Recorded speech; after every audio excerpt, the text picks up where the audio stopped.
Hello friends, welcome back to the new video guys. In this video guys, I am going to show you guys Infinix phone setting guys. In this video guys, I will show you guys how can you check your device name in your Infinix phone.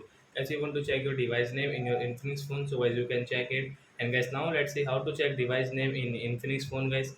In this video guys, I am going to show you friends how can you check your device name in your Infinix phone. So first of all guys, open your phone setting to check your device name.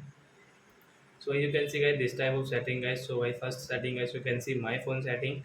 So I tap here. As you can see this second option guys, device name. So I tap here. You can check your device name is from here guys in your Infinix phone. So guys you can check your device name in your Infinix phone.